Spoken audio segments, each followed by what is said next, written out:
வணக்கம் ஜெயஹிந்த். வளைகுடாவில் ஈரான் இஸ்ரேலை தாக்கும் அப்படின்ற ஒரு கணிப்பை நம்ம எல்லாரும் பார்த்துருந்தோம். அதை பற்றி நம்ம நிறையா பேசியிருந்தோம். அதற்கான தேதியை குறிச்சிட்டாங்க அப்படின்றது 12 ஆகஸ்ட் அப்படின்றதெல்லாம் செய்திகளாக வந்துக்கிட்டு இருக்கு. பட் ரொம்ப ஒரு முக்கியமான ஒரு பாசிட்டிவான ஒரு டேர்ன் நடந்துருக்கு. ஈரானுடைய புது பிரசிடென்ட், அவங்களோட அதிபர் தேர்ந்தெடுக்கப்பட்ட பெஷ்கியான் அவர்கள் இப்போ அவரோட சுப்ரீம் லீடர் கமேனி கிட்ட போய் பேசியிருக்காரு. ஹயத்துல்லா கமேனி அவர்கள்ட்ட போய் பேசியிருக்கிறாரு. ஒரு பெரிய டீட்டெயில்டான மீட்டிங் நடந்திருக்கு. அங்கே கூட அதிகாரிகள்லாம் இது பண்ணியிருக்காங்க.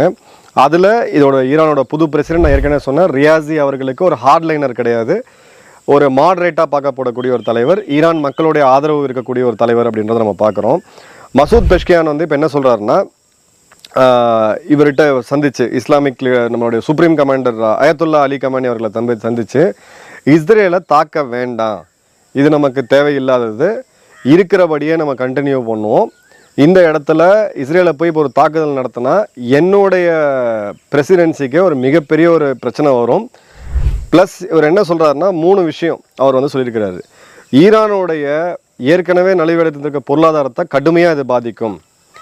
ஈரானுடைய கட்டமைப்பு, இஸ்ரேலுடைய குண்டு வந்து தாக்கும் பொழுது நம்ம ஏற்கனவே கஷ்டப்பட்டு இவ்வளோ தூரம் பண்ணி வச்சுருக்கக்கூடிய முக்கியமான அணு உலைகள், அணு மின் நிலையங்கள், இது எல்லாமே தாக்கப்படும். ஸோ அது ஒரு மிகப்பெரிய ஆபத்து இருக்குது அப்படின்னு சொல்லிட்டு நாடு முற்றுதும் கொலாப்ஸ் ஆகிறதுக்கான வாய்ப்புகளும் அதிகமாக இருக்குது அப்படின்னு சொல்லி அங்கே ஒரு வார்த்தை வந்து அவர் சொல்லியிருக்கிறார். ஸோ ஈரானுடைய புது அதிபர் மஹ்மூத் பெஷ்கியான் அவர்கள் தெளிவாக 3 விஷயம் சொல்கிறார். இது நம்மளுடைய பொருளாதாரம், நம்மளுடைய நாட்டோடைய உள்கட்டமைப்பு, நம்மளோட நாட்டோடைய இதுவே கொலாப்ஸ் ஆகிறதுக்கான வாய்ப்புகள் ரொம்ப ரொம்ப அதிகமாக இருக்குது, இது வேண்டாம் அப்படின்னு சொல்லி அவர் கடுமையாக வலியுறுத்தி இருக்கிறார். இப்போ இதுக்கு ஹயத்துல்லா கமேனி அவர்கள் இதை ஆமாம் அப்படின்னு சொல்லலை, அதே மாதிரி இதை நிராகரிக்கவும் இல்லை. ஒரு மாதிரி நான் கமிட்டலாக அவர் வந்து இருந்திருக்கிறாரு அப்படின்ற செய்திகள் வந்து வருது.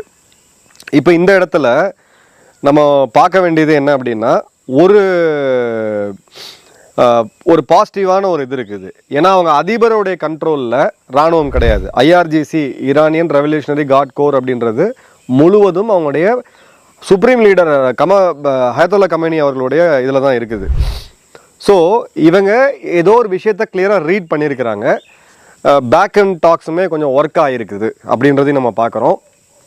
இது எல்லாமே கடைசியாக ஹயத்துல்லா அவர்களுடைய தனி மனிதனுடைய ஒரு முடிவு தான் இருந்தாலும், இங்கே ஒரு ஸ்ட்ரைட்டாகவே நீ என்ன சொல்கிறது, நான் என்ன கேட்குறது அப்படின்னு சொல்லி இவர் இப்போ சொன்னதை வந்து நிராகரிக்கலை. இவர் சொன்னதை வந்து நிச்சயமாக நிராகரிக்கலை. இந்த இடத்துல தான் நம்ம வந்து பெஷ்கியான் அவர்களுடைய அந்த மிக முக்கியமான இதை வந்து நம்ம பார்க்குறோம். ஸோ அந்த புகைப்படத்தை பார்த்தீங்கன்னா தெரியும், அவங்க சந்தித்த அந்த தருணம் எல்லாமே வருது. பட் என்னென்னா, ஏன் இந்த தயக்கம், எதனால அவர் சொல்கிறார்? அவர் சொல்கிறதுல ஒரு நியாயம் இருக்குது. நாமளும் தான் சொல்கிறோம், இது இஸ்ரேலுக்கும் நல்லது கிடையாது, ஈரானுக்கும் நல்லது கிடையாது, வளைகுடாவில் இருக்க நாடுகளுக்கும் நல்லது கிடையாது, உலகத்தில் இருக்கக்கூடிய எந்த நாடுகளுக்கும் நல்லது கிடையாது. இப்போது அந்த குறிப்பிட்ட தாக்குதலுக்கு இஸ்ரேல் வந்து பொறுப்பு எடுக்கலை.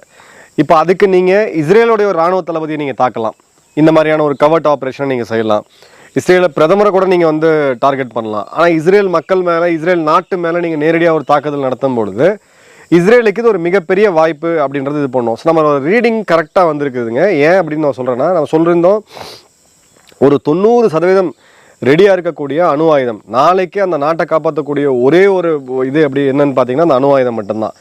அது இப்போ தயாராகிட்டு இருக்கக்கூடிய நிலைமையில் இஸ்ரேலை நீயா வந்து அடின்னு சொல்லி நீங்கள் வந்து ஒரு யுத்தத்தை ஆரம்பித்து அதெல்லாம் நிர்மூலமாக போச்சு அப்படின்னா அடுத்த 20 வருடங்களுக்கு வந்து ஈரான் ஒரு பயத்தோடய வாழ வேண்டிய ஒரு சூழ்நிலை வந்து வந்துடும். அதோட எக்ஸ்டென்ஷனல் கிரைசிஸ் வந்து வந்துடும். இங்கே ரஷ்ய அதிபரும் அதே தான் சொல்லியிருக்கிறாரு, நீங்கள் வந்து ஈரானோடைய இஸ்ரேல் மேலே, மக்கள் மேலே தாக்குதல் நடத்தக்கூடாது அப்படின்னு சொல்லி.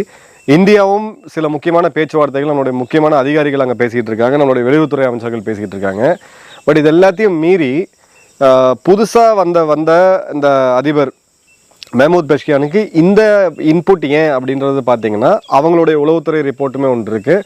அதில் மிக மிக முக்கியமான 3 விஷயங்கள் நம்ம அனலைஸ் பண்ண முடியுது. என்னென்னா, இஸ்ரேல் மொசாடோடைய அந்த ஏஜென்ட்ஸ், அவங்களுடைய அந்த ஸ்பைஸு ஏஜென்ட்ஸ், இல்லை வந்து நீங்கள் அசெட்ஸ்னு வைங்க, ஈரானுடைய அரசில், குறிப்பாக அவங்களுடைய இராணுவத்தில் பல லெவல்களில் ஊடுருவிருக்கிறாங்க அப்படின்ற செய்தி இவங்களுக்கு ரொம்பவே அதிர்ச்சியாக இருக்குது.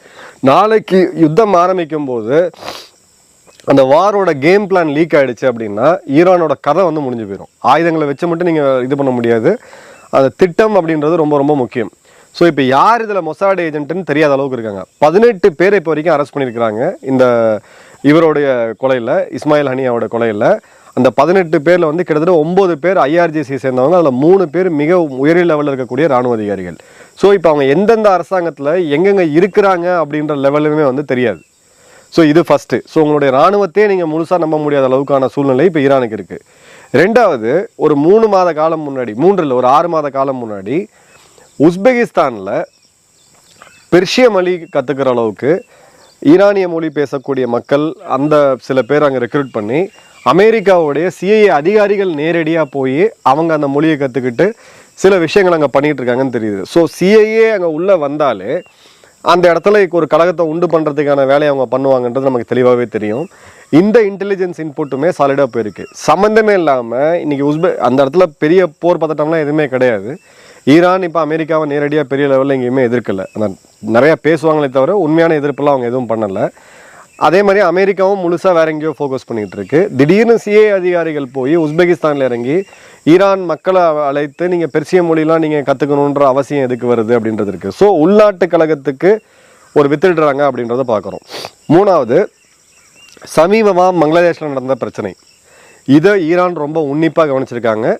இந்தியாவும் சில முக்கியமான தகவல்களை ஈரானுக்கு கொடுத்துருக்காங்க. இது எப்படி இவங்க பண்ணாங்க அப்படின்றத தெளிவாக வந்து கொடுத்துருக்குறாங்க. நாளைக்கு இதே மாதிரியான ஒரு டெம்ப்ளேட்டை வச்சு ஈரானை இவங்க கவுக்க மாட்டாங்கன்றது என்ன நிச்சயம். ஏன்னா அரபு நாடுகள் பல நாடுகள் இவங்க பண்ணியிருக்காங்க. அந்த ஈரான் நாட்டு மக்கள் குறிப்பாக பெண்களுடைய முழு ஆதரவு இந்த அயத்துல்லா கமேனி அவர்களுக்கு இல்லை அப்படின்றத தெரியும். இன்ஃபேக்ட் அயத்துல்லா கமேனியே வேறு நாட்டில் தான் இருந்தார். யூகேலேருந்து இவரை கொண்டு வந்ததே இவங்க தான், அமெரிக்காவோட தான். இப்போ அவங்களும் மோதிக்கிறாங்க, அது வேறு விஷயம். ஸோ இந்த ஒரு பாயிண்ட்டுமே இருக்குது. பங்களாதேஷ் நடந்தது மாதிரி உள்நாட்டு கழகத்தை இவங்க வேற வச்சிட்டாங்கன்னா என்ன நடக்கும் அப்படின்னு சொல்லிட்டு. நாலாவது, இங்கே அமெரிக்காவுடைய ஒரு இன்வால்மெண்ட்டுமே, அதாவது அமெரிக்காவுடைய மறைமுக பேச்சுவார்த்தையுமே சில நடந்திருக்கு அப்படின்றது தெரியுது. மைக் பாம்பியோ இந்த பேரை நீங்கள் அடிக்கடி கேள்விப்பட்டிருப்பீங்க. ட்ரம்ப் அவர்களுடைய டைமில் அவங்களுமே ஒரு அஷூரன்ஸ் வந்து கொடுக்குறாங்க ஈரானுக்கு, நாங்கள் சீக்கிரம் ஆட்சிக்கு வருவோம், இந்த பிரச்சனையை உங்களுக்கு தேவையானதை நாங்கள் செய்கிறோம், உங்களுடைய பொருளாதார தடைகள்லாம் ஓரளவுக்கு ரிலாக்ஸ் பண்ணுறோம், ஆனால் நீங்கள் ஒரு ஒப்பந்தத்துக்குள்ளே வந்து தான் ஆகணும் அப்படின்னு சொல்லி அந்த பிரச்சனையை தீர்க்கறதுக்கு ஒரு ஒப்பந்தம் மூலிமா தீர்க்கறதுக்கான வேலையை வந்து அவங்க இது பண்ணுறாங்க அப்படின்னு தெரியுது. ஐந்தாவது, ஓஐசி நாடுகளில் அந்த கூட்டமைப்பில் பெரிய அளவுக்கு எந்த நாடுமே ஈரானுக்கு ஆதரவு தெரிவிக்கலை. அமெரிக்கா, இப்போ துருக்கி கூட அவங்களுக்கு வந்து ஆயுதங்களை கொடுக்கல அப்படின்றத பார்க்குறோம். சிறு லெவல் ஆயுதங்களை தான் கொடுத்துருக்காங்க. ஸோ இந்த போர் நீடிச்சதுன்னா நாளைக்கு எந்த நாட்டு தயவோடு அவங்க இருக்க முடியும்? ரஷ்யாவை மட்டுமே அவங்க நம்பி இருக்க முடியறதுக்கான வாய்ப்புகள் கிடையாது.